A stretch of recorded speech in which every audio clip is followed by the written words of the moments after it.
A indústria do whisky sempre foi exímia a contar histórias cativantes. Garrafas bonitas, lendas antigas e nomes famosos levam-nos a acreditar que estamos a comprar algo verdadeiramente especial.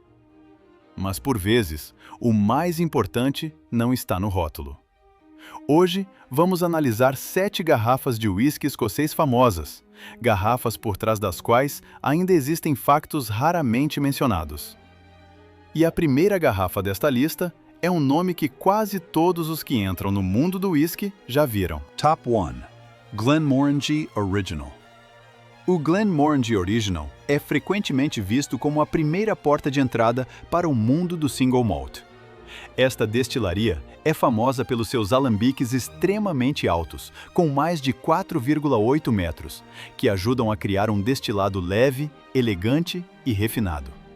É um feito técnico notável e a razão pela qual a Glenmorangie tem grande reputação na indústria. Mas o que é digno de nota acontece após o processo de destilação. A versão mais comum do Glenmorangie Original é engarrafada a 40% de teor alcoólico, filtrada a frio e desenhada para não ser desafiante para nenhum consumidor. No copo, sentirá notas leves de baunilha, citrinos e um toque de pêssego. O final é limpo, mas desaparece muito rapidamente, quase antes de ter tempo para pensar sobre ele. Com um preço de cerca de algumas dezenas de dólares, não é uma má garrafa, mas é uma escolha demasiado segura. É como entrar num restaurante famoso pelos seus pratos intensos, mas acabar por pedir o prato mais insípido do menu. A questão que se coloca é: se esta destilaria tem capacidade para criar whiskies mais complexos, por que é que a sua versão mais popular se tornou tão suave? Será qualidade ou apenas familiaridade? Top 2. Aberlour Twist. O Aberlour Twist é um single malt com uma longa história e é considerado por muitos uma escolha bastante agradável no segmento médio. Esta destilaria opera há quase 2 séculos e é famosa pelo seu estilo de whisky com notas de frutas maduras, especialmente o toque adocicado de cereja característico.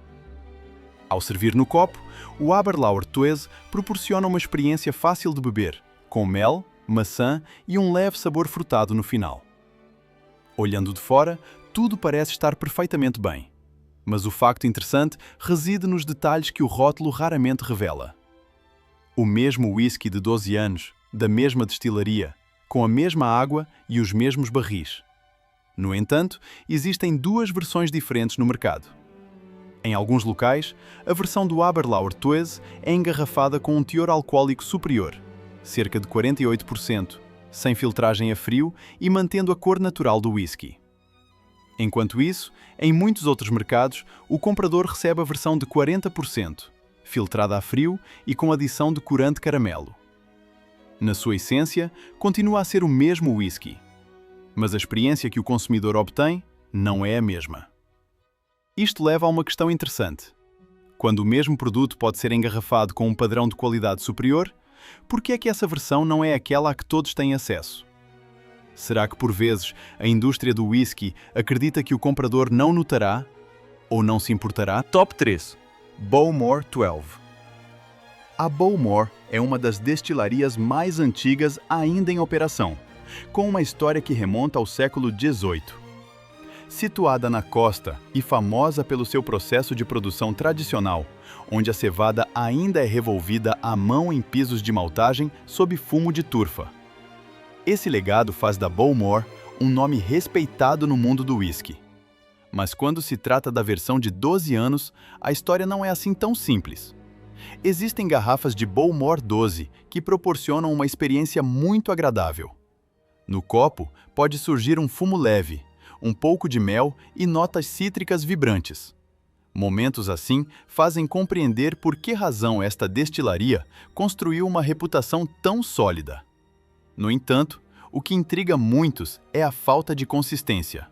Ao longo dos anos, os fóruns de whisky têm tido inúmeras discussões sobre notas desagradáveis, que por vezes surgem nas versões jovens da Bowmore.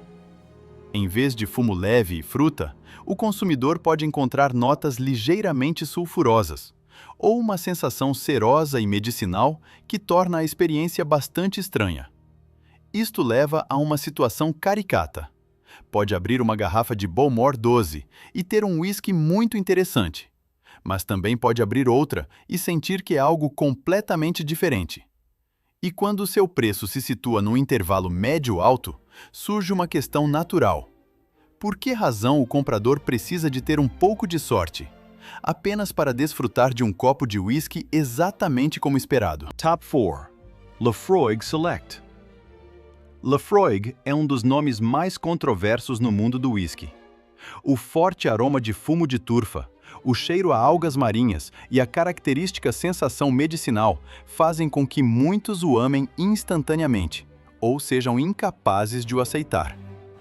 Foi precisamente essa natureza extrema que construiu a reputação da marca ao longo de décadas. Mas eis que surge uma nova versão com um objetivo muito claro. O Laphroaig Select foi criado para ser mais suave, mais acessível e adequado a mais consumidores. No rótulo, o processo de finalização parece impressionante. O whisky é maturado e finalizado em diversos tipos de barris, incluindo cascos de bourbon, xerez oloroso, Pedro Ximénez e até carvalho virgem. No papel, isso soa muito complexo e promissor. Mas ao servir no copo, muitos percebem algo diferente. As influências dos vários tipos de madeira não parecem criar uma harmonia clara, mas sim ofuscar a personalidade inerente do Laphroaig. O fumo característico é suavizado e as notas vigorosas são limadas. O resultado é uma versão aparentemente mais fácil de beber, mas também com menos personalidade. E a reflexão reside num detalhe simples. Por apenas uma quantia extra não muito elevada, o consumidor pode escolher a versão de 10 anos, aquela que realmente construiu a fama da marca. A questão é, se uma marca é famosa pela sua força e diferenciação, o que acontece quando ela própria tenta tornar-se mais segura? Top 5. The Singleton 12. O Singleton 12 é frequentemente apresentado como uma porta de entrada fácil para o mundo do single malt. Este é um whisky desenhado para ser leve, fácil de beber e adequado para quem está a começar a explorar o whisky. No copo, pode sentir notas leves de fruta, um pouco de mel e um final bastante suave. À primeira vista, parece uma escolha sensata. Mas o ponto interessante reside na forma como esta marca foi construída. Não existe apenas uma destilaria a produzir o Singleton. Na verdade, este nome é utilizado para whisky proveniente de várias destilarias diferentes, dependendo do mercado. Em alguns locais, utiliza-se whisky de uma destilaria, noutros, vem de uma fonte completamente distinta, mas todos partilham o mesmo nome no rótulo.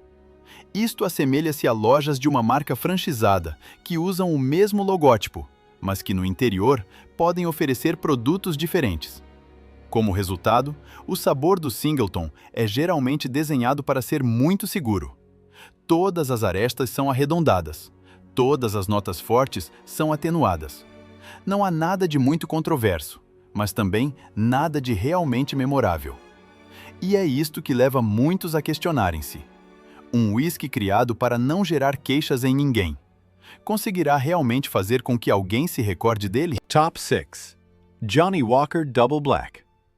O Johnnie Walker Double Black foi apresentado como uma versão mais intensa do Black Label. A ideia inicial é bastante apelativa. Um whisky mais fumado, mais encorpado, destinado a quem procura um sabor mais forte sem querer dar o salto definitivo para o mundo do single malt. Parece uma evolução lógica. O Double Black tem habitualmente um preço superior ao do Black Label. Em troca, é prometida ao consumidor uma experiência de fumo mais densa e com maior profundidade. Esta diferença provém principalmente da mistura de mais whiskies fumados de destilarias famosas pelo seu estilo característico de turfa. No copo, o Double Black oferece realmente uma sensação de fumo mais evidente. O corpo é um pouco mais denso, juntamente com a influência de barris fortemente tostados que conferem mais profundidade ao sabor. Mas é precisamente aqui que surge um detalhe curioso. A fonte de fumo pela qual está a pagar extra provém, na verdade, de destilarias que já vendem o seu próprio whisky como single malt. Por outras palavras, por um preço equivalente, o consumidor poderia escolher diretamente uma garrafa de single malt com esse estilo autêntico. Isto coloca o Double Black numa posição bastante peculiar. Situa-se entre dois mundos pré-existentes. De um lado, o Black Label, que já é uma escolha popular. Do outro, as garrafas de single malt, com personalidades mais definidas. A pergunta que fica é: será o Double Black realmente um passo em frente? Ou apenas um degrau criado no meio para levar o comprador a pagar mais? Top 7. Dalwhinnie 15. A Dalwhinnie é uma destilaria situada a uma altitude muito elevada em comparação com muitas outras na indústria do whisky. O local tem invernos rigorosos, variações de temperatura acentuadas e águas puras das montanhas. Com tais condições naturais, muitos esperariam um whisky com uma personalidade marcante e vigorosa. Contudo, a forma como o Dalwhinnie 15 é apresentado é bastante diferente. Durante muitos anos, foi promovido como um whisky suave. No copo, sentirá mel, baunilha suave e um final limpo e macio. Tudo é muito fácil de beber e nada causa desconforto. Mas essa mesma suavidade torna-se um ponto de debate. Porque no mundo do whisky, a leveza nem sempre é sinal de sofisticação, mas sim de que a intensidade dos sabores foi reduzida. Quando todas as arestas são suavizadas, quando as notas vibrantes são removidas, o resultado é uma experiência muito fácil de beber, mas também difícil de recordar por muito tempo. Com um preço no segmento médio-alto, muitos começam a questionar se este whisky oferece realmente a profundidade correspondente. Alguns veem o Dalwhinnie 15 como uma opção relaxante e leve, mas outros consideram que é como um esboço de whiskies mais complexos. E isso leva a uma questão bastante interessante. Será que um whisky demasiado fácil de beber é realmente o que os amantes de whisky procuram? O mundo do whisky está repleto de nomes famosos, histórias antigas e garrafas que parecem impressionantes nas prateleiras. Mas, por vezes, o mais importante não reside no design ou na reputação da marca, mas sim na qualidade dentro do copo. Um whisky não tem de ser necessariamente mau para figurar nesta lista. Por vezes, apenas não é digno do que o marketing prometeu. Por isso, da próxima vez que estiver perante uma prateleira de whisky, reserve um momento para se questionar. Está a pagar pela qualidade do whisky ou pela história impressa no rótulo? Se achou este vídeo útil, não se esqueça de clicar em gosto e subscrever o canal para não perder os próximos conteúdos.